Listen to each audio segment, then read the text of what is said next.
자, 오늘 우리 함께 봉독한 말씀 통해서 욥기 34번째 고난 이후에 찾아온 것이라는 제목으로 함께 은혜를 나누겠습니다. 여러분, 어디에선가 이런 대조하는 문구가 띄어진 것을 보신 적이 많을 거예요. Before, After, 이전과 이후. 근데 이 문구를 제일 선호하고 잘 쓰는 곳이 있죠. 어디예요? 네, 성형외과. 오늘도 제가 설교 준비하면서 구글 검색을 한번 딱 해보니까 제일 처음에 나온 이 웹사이트 들어가 보니까 아니나 다를까 성형외과라면 누구나 선호하는 이 홍보 마케팅으로 비포 앤 애프터 사진이 쫙 나오는 거야. 그 본인들이 다 동의하에 올린 사진이니까 뭐 법적 문제는 없겠죠. 보니까 이건 영단판이에요.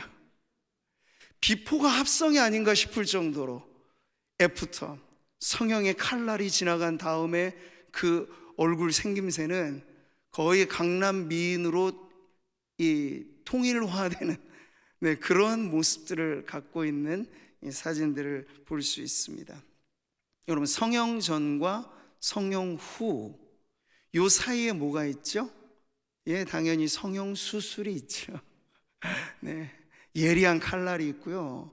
요즘에 보니까요, 이 강남 미인들에게 선호하는 성형 기법 중에는 뼈를 깎는 게 있더군요. 뼈를 깎아요.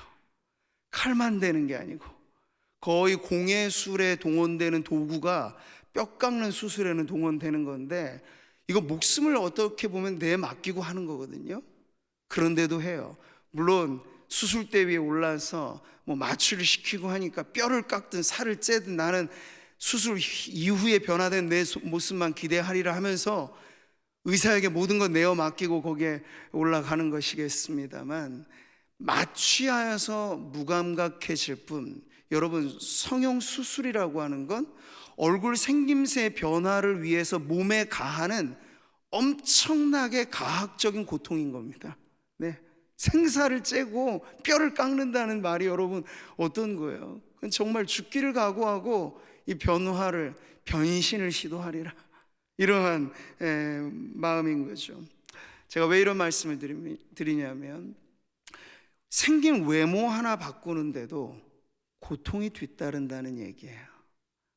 근데 여러분, 돈 들여서 성형하면 몇 주 사이에 변신은 가능합니다. 근데 아무리 돈을 들여도 속사람이 바뀌는 건 돈으로는 안 돼요. 억만금을 쏟아부어도 돈으로 착해지지 않아요. 글쎄요, 어떤 사람은 돈 많으면 돈이 다림질이라고 쫙 펴준다고 하는데 뭐 여유 있어지고 호의로워지고, 근데 인간의 본성 자체가 돈으로 바뀌어질 수는 없는 노릇이죠. 이전과 이후, 오늘 우리는 욥기가 전해주는 아주 심대한 메시지로서 이 고난의 의미를 이제 결론부에 이르러 계속해서 주목해서 살펴보고 있습니다. 근데 한 개인의 이런 소소한 변화만이 아니고, 여러분, 인류 역사상 고난의 흔적이 지나가고 나는 어떤 그러한 역사적인 자리에는 크나큰 변화가 있게 마련이에요. 시계추를 돌려서 20년 전쯤으로 돌아가 볼까요? 2001년에 전 세계가 경악할 만한 사건이 터졌었죠. 바로 9.11 테러가 그렇습니다. 네, 이 오사마 빈 라덴이 이끄는 알카에다, 이 극렬한 원리주의 이슬람 테러리스트들이 비행기를 납치해다가 자폭해버렸죠. 어디에다가요? 뉴욕 맨하튼 세계 무역센터, 하나의 상징적인 건물인 것입니다. 근데 거기에 들이받아서 두 건물 자체가 와르르 무너졌어요. 그 충격으로 인해서 민간인 사상자만 해도 2,977명에 달하고 부상자는 25,000명이 넘어가는 엄청난 재난. 그래서 그 사건 이후에 테러와의 전쟁이라는 말이 나오기 시작하면서 역사가 자유진영과 이 테러리스트들 간의 싸움으로 새로운 역사로 넘어가게 되었던 거죠. 자, 근데 우리는 20년 전의 사건을 그렇게 기억하고는 있습니다만 20년 지나는 자리에 여러분 어떤 변화가 일어났는지는 아시나요? 이 9.11 테러, 뉴욕 맨하탄의 이 건물이 와르르 붕괴되어진 이후 20년의 시간이 지나가면서 여러분 보세요. 제가 몇 장의 컷을 보여드릴 텐데, 테러가 있기 전 평화롭게만 보이는 저 뉴욕의 중심부, 쌍둥이 빌딩처럼 보이는 두 건물이 바로 세계 무역센터입니다. 그런데 9.11 테러가 터졌어요. 끔찍하죠? 건물 자체 비행기를 갖다 박은 거예요. 그랬더니 여러분 어떻게 되어집니까? 폭삭 주저앉아서 아예 흔적조차 없어져요. 저 빈 터를 이름하여 그라운드 제로라고 불렀습니다. 완전히 제로 베이스로 내려앉아 버린 거죠. 이게 바로 그 테러가 일어났던 그 당시인데, 근데 이 미국의 정신 혹은 전 세계 자유진영은 이것으로 우리가 아픔만으로 기억하지 않겠다 하여 그 이후에 복구 작업을 시도하였습니다. 그래서 해마다 이 야광 조명을 쏘면서 9.11 테러에 무고히 죽어갔던 수많은 사람들을 추모하는 그러한 추모 의식을 거행하고, 무너졌던 그 자리를 다시 복구하되 어떻게 복구합니까? 9.11 메모리얼 파크로 이름하여 엄청나게 거대한 인공 이 호수 같은 것을 만들어서 그 덩그러니 주저앉은 두 건물 지대를 메모리얼 추모 파크로 만들어 놓은 것입니다. 이것이 끝이 아니에요. 무너져 버렸던 그 옛 자유무역센터를 다시 복구할 때 원 월드 트레이드 센터라고 하는 새로운 초고층의 이 건물을 저기 보시는 대로 지어서, 그 누구도 넘볼 수 없는, 무너지면 우리가 끝이 아니고 다시 일으키리라라고 하는 자유진영의 상징적인 건물로서 저런 건물을 만들어 놓았습니다. 최종 여러분 비교해 보면 이래요. 이전과 이후, 이전에 테러로서 무너져 버렸던 그 옛 자취, 그러나 그것이 끝이 아니고 더 아름다운 변화로서 인류의 자유와 그리고 신앙과 이것이 얼마나 중요하다라고 하는 것을 오늘날에는 저렇게 복구해 놓은 이 비포와 애프터의 사진을 우리가 같이 비교해 보면, 성형이라고 하는 한 개인의 변화보다는 더 큰 의미로서 인류 역사의 비포와 애프터로서의 그런 변화가 고난, 고통을 분기점으로 하여 일어나게 됐다 하는 걸 우리가 보게 되는 거죠. 혹자는 말합니다. 코로나라고 하는 이 초유의 사태는 그냥 끝날 것이 아니고 BC, 비포 코로나, AC, 애프터 코로나라는 말로서 인류의 역사의 새로운 변곡점이 될 거라 말을 하고 있습니다. 자, 그런데 여러분, 모두에게 자동적으로 변화가 주어지느냐? 그게 아니고요, 고난을 통과할 때 어떠한 믿음으로, 어떠한 자세로 이 고난의 지대를 지나가느냐에 따라서 애프터, 고난 이후의 변화는 사람마다 제각기, 교회마다 제각기, 나라마다 제각기가 될 것입니다. 그러니 오늘 저는 욥기의 말씀을 함께 나누면서 고난이 우리에게 찾아온 것이 저는 아름다운 변화이기를 바랍니다.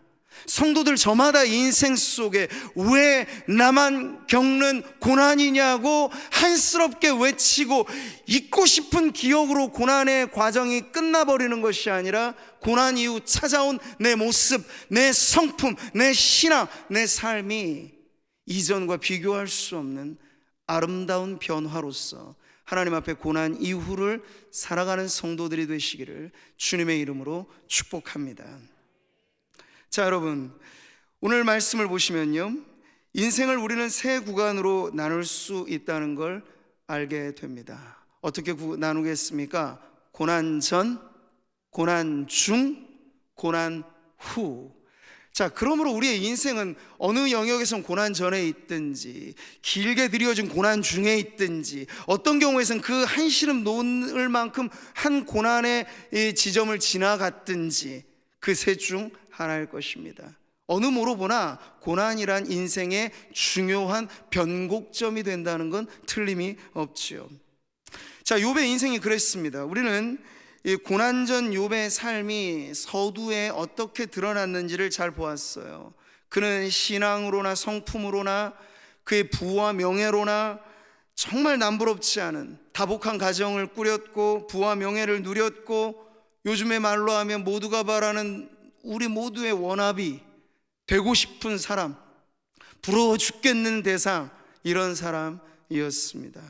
자, 그런데 이런 모두가 바라는 워너비의 인생 욥이요, 고난 전에 그 마지막 즈음에 드리워지는 어둠의 그림자가 있죠. 바로 시험하는 자요 고소하는 자로 알려진 사탄의 출현으로부터 욥은 시험을 당하게 되고, 사탄의 짓누기는 그 융단 폭격과 같은 공격 속에 모든 것이 하루 앞에, 하루 사이에 그라운드 제로라고 말할 수 있는 인생의 제로점으로 내려가게 됩니다. 불같은 시험이 찾아와 이제 욥의 인생은 빨간 등이 켜진 거예요. 고난 중, 지금은 고난 중이라고 하는 빨간 사이렌이 울려 퍼지는 시기로 접어들게 된 것이죠. 그랬더니 모든 게 역전이 돼버리는 거예요. 그 욥에게는 눈에 넣어도 아프지 않을 만큼 주옥 같은 금이야 오기야 키웠던 자식들이 하루아침에 비명행사, 떼죽음을 당하고, 욥에게 부와 명예와 힘을 주었던 그 모든 재산은 하루아침에 몰수당하듯 빼앗겨 버립니다. 아내마저도 저주하며 등을 돌리고, 어디 그뿐인가요? 상책이 난 그의 인생에 소금을 뿌리듯 찾아온 친구들은 이내 사탄의 역할로서 욥을 고소 고발하기를 쉬지 않고 있습니다. 자, 이것이 지금 고난의 와중에 있었던 고난 중 인생의 욥의 모습이었어요. 욥기의 절대 다수를 차지하는 분량이죠. 근데 여러분 아십니까? 욥기는 그것으로 끝나지 않는다는 사실. 이 욥기의 구조 자체가 웅변적으로 우리에게 보여주는 것, 성도의 인생은 절대로 고난 중 인생으로 끝나지 않을 것이다 하는 거예요. 할렐루야. 세계적으로 유명한 웅변 연설 중에 잘 알려진 윈스턴 처칠의 웅변이 있었습니다. 그의 졸업한 모교에 와서 2차 대전을 성공적으로 승리로 장식한 이후에 그 백전노장 처칠이 연설을 할 때 어린 후학들에게 말합니다. 여러분들이요, 절대로 포기하지 마십시오. 이 짧게 울려 퍼지는 메시지가 그 한 인생을 담고 있잖아요. 독일군의 처절한 그와의 싸움 속에서도 절대로 포기하지 않았던 그 인생을 걸고 자라나는 새싹들에게 그대들을 포기하지 말라, 이것이 얼마나 감동적인 연설이 되었는지 모릅니다. 자, 지금 욥기를 통해 하나님께서 우리에게 결론부에 계속해서 전해주는 메시지도 동일합니다. 고난 중 사이렌이 울리고, 고난의 와중에서 너무 길게 지루하리만큼 힘들게 이게 내 인생인가 보다, 고난이 나의 숙명인 것처럼 받아들여지고 될 대로 되라 식으로 아예 내팽개쳐버리고 싶은 성도들에게 주님은 욥기의 말미에서 성도여, 포기하기엔 아직 이르다고 말씀을 하시는 거예요. 할렐루야. 고난의 수업이 이제 희망의 수업으로 넘어가는 과정에서 빨간불이 다시 고난 후 파란불로 바뀌어지는 지점, 여러분 그 지점이 어디였는지 아시죠? 바로 이 말씀에서 그때 여호와께서 폭풍우 가운데서 욥에게 말씀하여 이르시되, 고난 중이라고 하는 빨간 사이렌이 바뀌고 이젠 안심해도 좋다, 파란색 신호로 바뀌어지는 고난 후 사인은 하나님이 욥에게 찾아오시는 그 영광스러운 어미하신 하나님의 임재 가운데, 그리고 하나님 속사포처럼 이어져 말씀하시는 하나님의 말씀 가운데 욥의 인생은 이제 고난 중에서 고난 후로 넘어가는 그런 지대로 바뀌게 되죠. 욥의 인생은 그 앞을 살아가는, 아브라함이 믿음의 조상으로서 모든 뒤따르는 믿음의 이 후손들의 본보기요 미리보기였다면 욥도 마찬가지예요. 성도로서 고난당하며 살아가는 모든 고난받는 성도들의 미리보기, 본보기가 바로 욥기입니다. 자, 그래서 우리가 이 고난 후 찾아오는 욥의 변화들을 보면서 왜 저렇게까지 살아야 하지? 라고 욥을 보거나 아니면 왜 내가 이렇게까지 살아야 하나 나를 보거나 할 때 한숨 쉬며 낭망밖에는 나올 것이 없는 내 인생 푸념을 늘어놓기에 아직은 이르다는 사실을 배워야 하겠습니다. 여러분, 인생은 우리가 알듯이 단거리가 아니고 장거리입니다. 길고 긴 구간은 끝나야 끝이 나는 그러한 자리이지요. 자, 그래서 여러분 기억하십시오. 우리 인생은 하나님이 끝이라 말씀하시기 전까지는 절대로 끝이 아니다 하는 것을요. 그래서 고난 중에 있는 성도는 어떤 마음을 매일같이 새롭게 먹어야 되겠습니까? 아직 포기하기에는 일러. 왜죠? 하나님이 끝이라고 선언하지 않으셨으니까. 그러니 우리는 이 고난의 끝자락에서 하나님 내 인생에 일으키실 고난 후 내게 과연 어떤 것이, 성도들이 믿음과 인내로서 고난을 지나갈 때 과연 하나님께서 어떤 것을 우리에게 주시는가를 끝까지 살펴보기를, 받아내기를 원하는 그 믿음을 가져야 함을 알게 되는 것이죠. 오늘 우리는 고난 후 인생으로 접어든 욥의 고백을 지난 시간에 이어서 다시 봅니다. 정말 멋진 믿음의 고백이 여기 나오죠. 내가 주께 대하여 귀로 듣기만 하였사오나 이제는 눈으로 주를 배움나이다. 이것이 고난을 지나가면서 욥의 가장 가슴 벅찬 감동적인 신앙의 고백이었습니다. 고난 전에도 못 봤고 고난 중에도 볼 수 없었던, 그러나 고난이 지나자 그 고난의 포장지 속에 담겨져 있는 이 기막힌 선물이 다름 아닌 하나님께로 더 가까이 진정 가까이 나아가는 은혜로운 자리였음을 욥은 지금 온 마음으로 고백하고 있는 것입니다. 그럼 여러분, 성도들은 고난의 유익이라고 하는 걸 고난 이전으로의 복귀로 생각하지 않아요. 그것은 고난이라는 값비싼 수업료에는 어울리지 않는 거예요. 고난 후 변화는 고난 전으로 돌아가는 게 아니고 고난을 지나 예수님의 십자가 지나 부활의 영광은 전혀 새로운 변화였던 것처럼 고난 후 우리가 나아가야 될 신앙의 변화는 고난을 경험하기 이전보다 더 찬란한, 더 빛난, 더 영광스러운 변화의 자리인 줄 여러분 믿으시기를 바랍니다.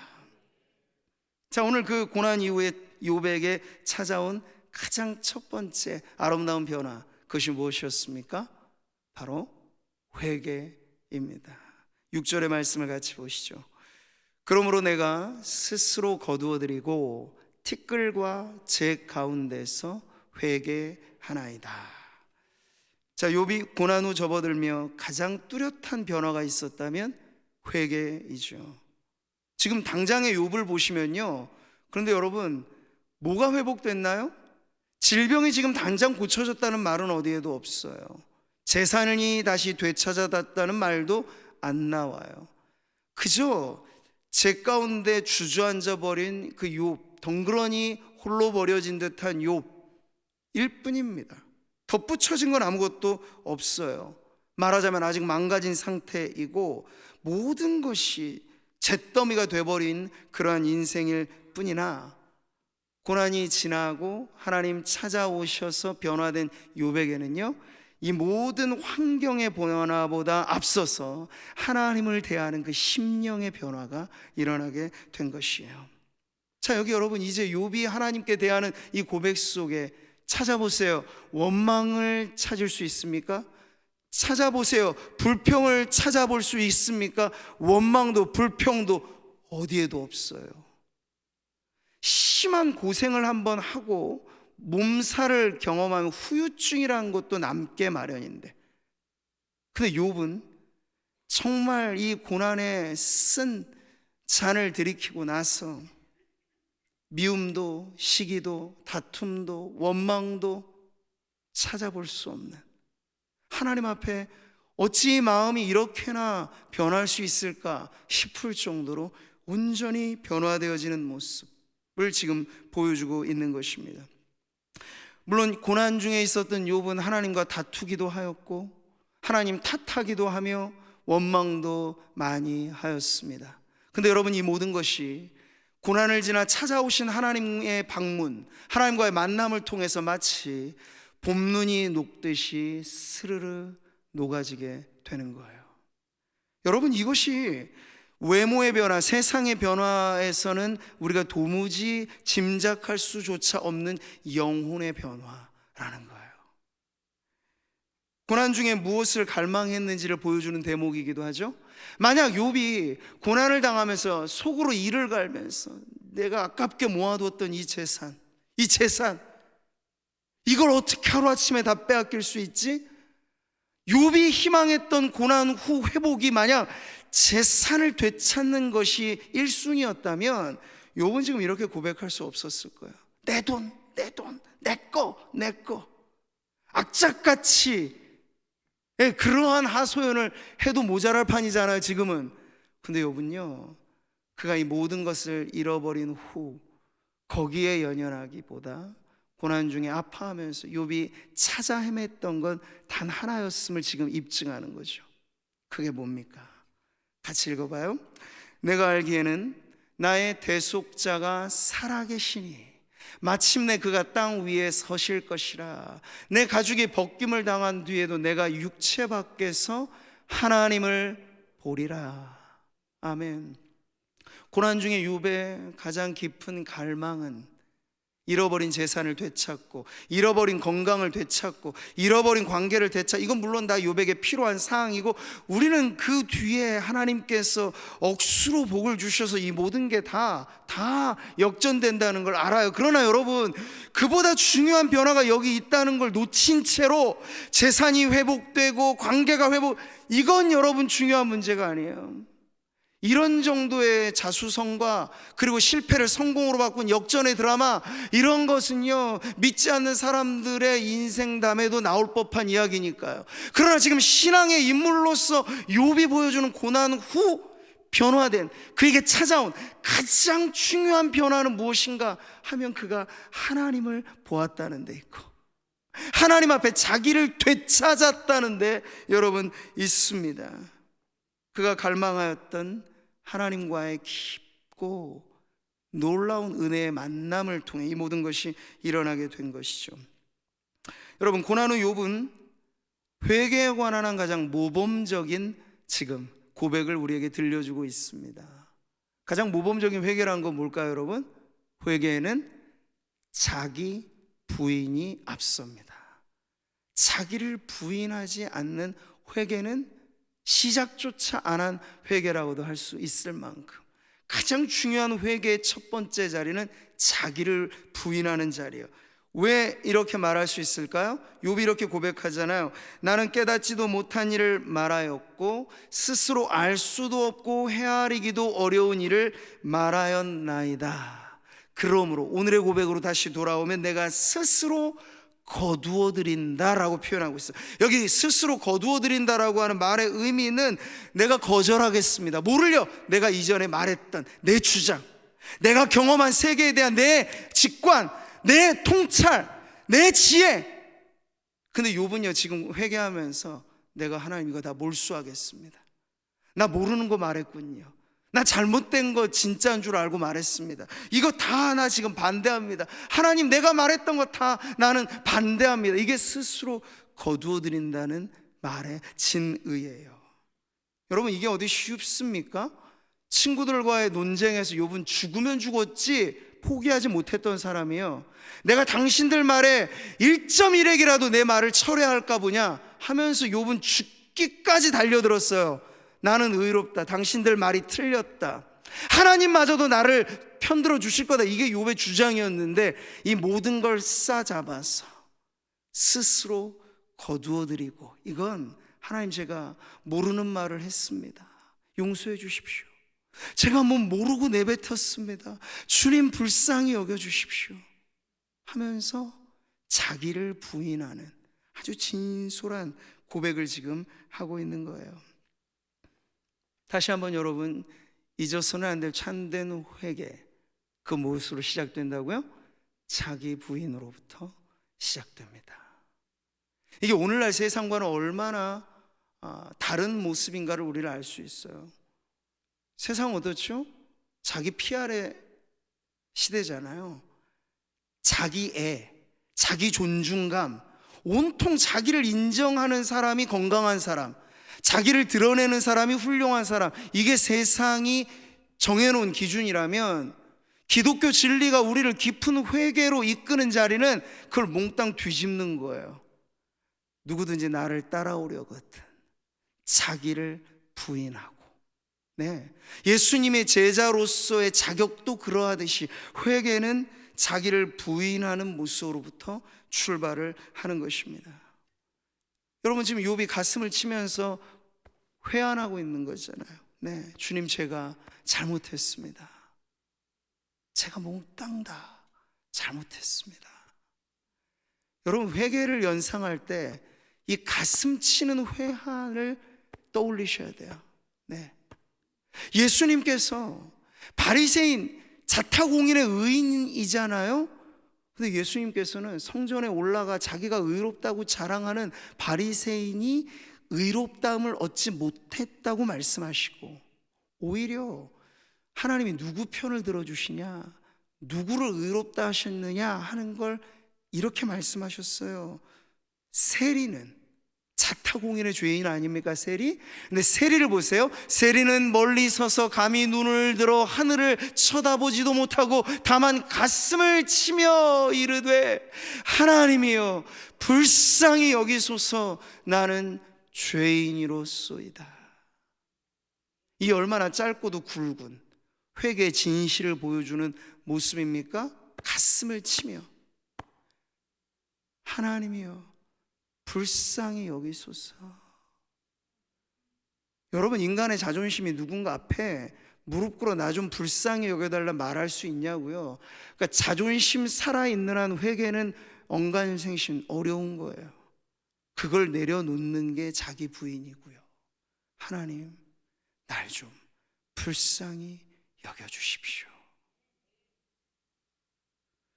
이전 같으면 욥에겐 상상조차 할 수 없는 모습, 이게 고난전의 모습에서도 없고요, 고난 중에서도 찾아볼 수 없었던 하나님이 그에게 찾아오사 고난의 아픈 상처 어루만지듯 하나님의 말씀으로 치유하실 때 일어나는 욥의 변화라고 하는 점을 여러분 보십시오.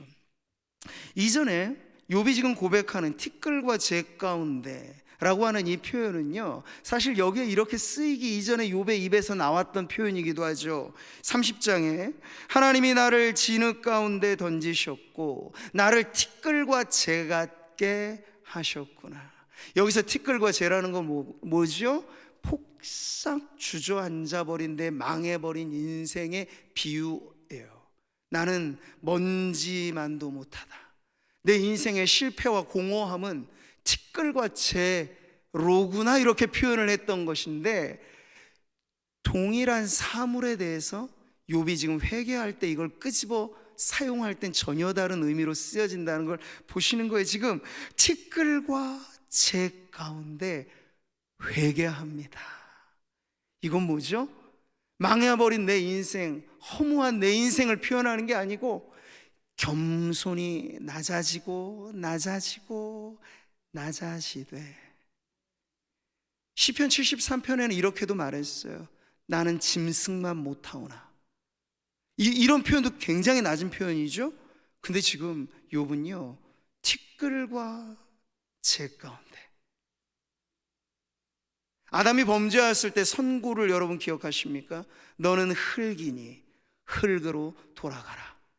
인생이 실로 그 코에 생기를 불어넣어 주셔서 살아있는 영혼의 그 처소로서의 인간의 존귀함이 죄 가운데 잃어버려지면 진토만도 못하다, 이걸 깨닫는 사람만이 욥의 이 고백에 담긴 뜻을 알 수 있을 거예요. 티끌과 재 가운데, 주님, 나는 이와 같은 인생입니다 라는 그런 고백으로 나아가고 있는 것이죠. 너를 위하여 크게 소리질러 통곡하고 티끌을 머리에 덮어 쓰며 재 가운데 뒹굴며. 이것은 이제 훗날 이스라엘 구약 성경에 나오는 전형적인 회개의 제스처가 돼요. 옷을 찢는다는 행위, 그리고 죄를 무릅쓴다는 그런 행위는 처절하게 낮아지는 자리에서 내 죄를 하나님 앞에 회개합니다 라고 하였을 때 사용했던 이것을 지금 욥이 먼저 사용하고 있다는 거예요. 여러분, 회개란 말은 간단합니다. 회개라는 한 단어만큼 짧은 단어는 없습니다. 그러나 그 안에 담긴 뜻은 깊어요. 아주 깊어요. 나는 회개합니다. 이 짧은 한 문장이 진실되다면 그 안에 슬픔과 애도와 또 진실 어린 뉘우침이 있지요. 그 세리의 고백은 길지 않잖아요. 바리새인은 장황한 반면 나를 불쌍히 여기소서, 나는 죄인입니다. 그 짧지만 깊은 회개의 고백 안에 여러분 회개의 진실이 있는 거죠. 바로 영혼의 울림이 있는 거예요. 욥은 폭풍우 가운데 찾아온 하나님과의 만남, 쏟아붓듯 말씀하시는 사랑, 인간의 말들과 다른 하나님의 말씀이 귓가에 들려지고 영안이 열려지고 하나님을 대하게 되면서 무엇을 느꼈던가요? 영혼의 떨림을 경험한 거죠. 그 영혼의 떨림이 영혼의 울림이 되어서 하나님 앞에 이제 나아갈 때 티끌과 재 가운데 회개하나이다. 짧지만 아주 분명한 회개로서 하나님 앞에 나아가게 되는 거예요. 욥이야말로 여러분 팔복의 사람의 그 경로를 지금 그대로 보여주고 있지 않습니까? 하나님을 만나 이전에 잃어버린 재산을 다 탕진해 버렸을 때 욥은 아직 가난한 심령은 아닌 거예요. 그러나 하나님을 만나고 나서 진실로 하나님 앞에 내가 어떠한 인생인가를 깨닫게 되자 나는 무지한 자였구나, 나는 모르면서 말하였구나, 나는 하나님을 귀로만 들었는데 지금 하나님을 만나고 보니 내 인생이 거의 영혼에 파산난 인생이구나 하여 그 심령의 가난함이 이내의 애통함이 되고 그 애통함이 지금 그 누구 앞에서도 인정하지 않으려 했던 욥의 그 속마음, 진실로 온유하게 나는 주님 앞에 죄인입니다. 야생마처럼 날뛰었던 고난중 욥의 모습은 온데간데 없어지고 순하게 길들여진 양처럼 지금 하나님 앞에 이실직고하듯 회개하는 이 모습에서 우리는 온유에 참된 모습을 보는 겁니다. 온유, 그것은 하나님께 길들여진 영혼이에요.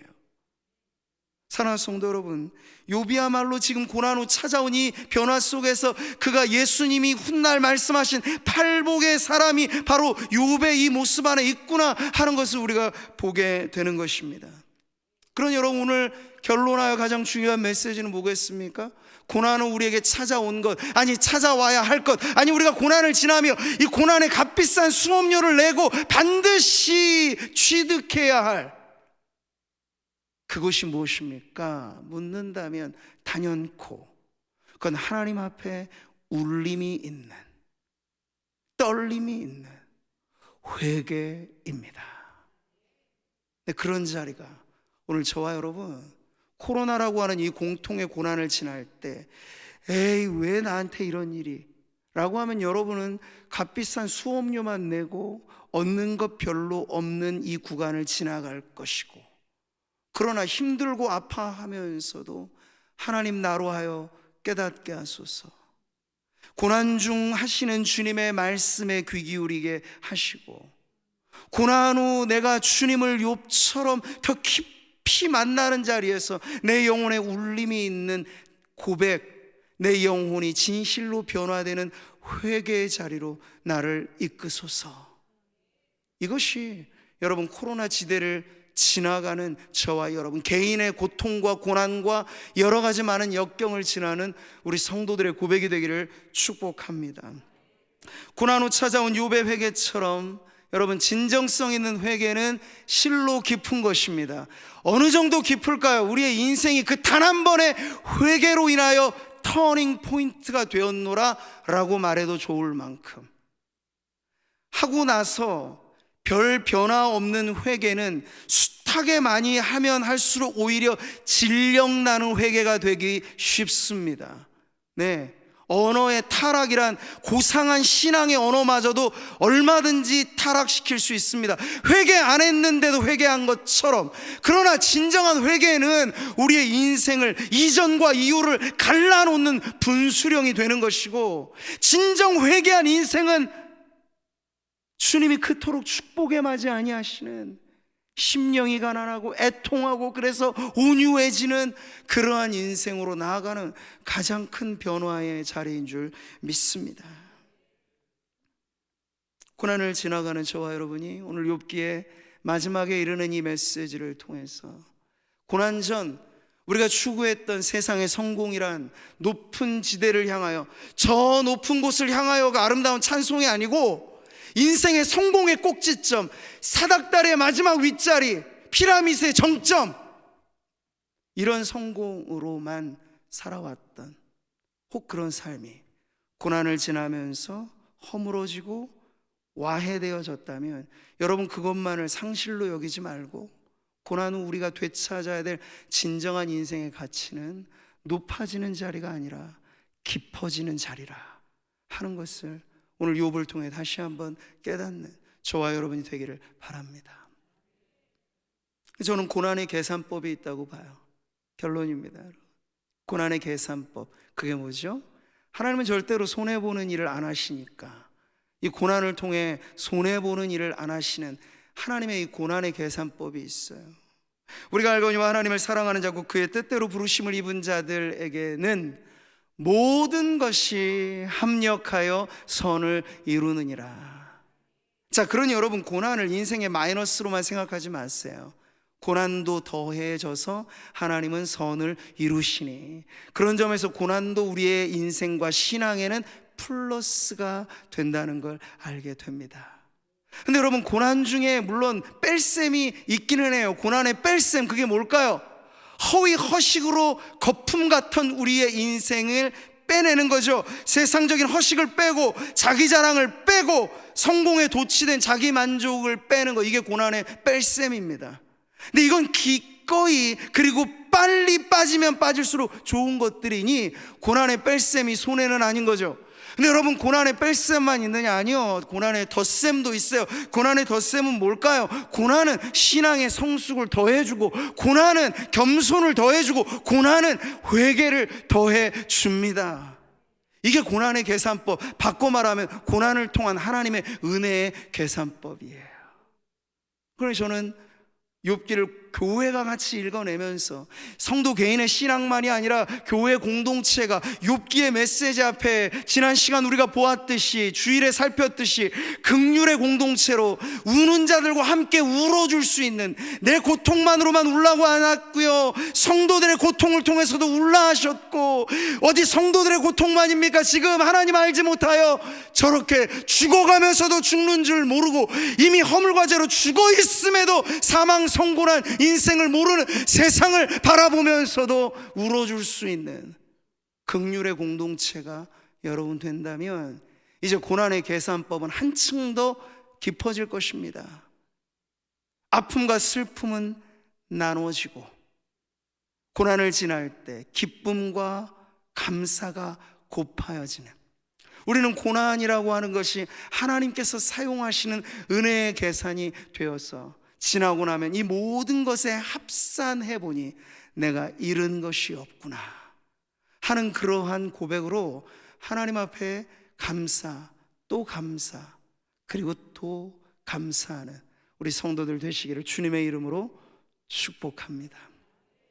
고난 후 찾아온 것, 이것이 오늘 저와 여러분에게도 보이지 않는 그러나 가장 값진 은혜의 선물이 되기를 주님의 이름으로 축복합니다.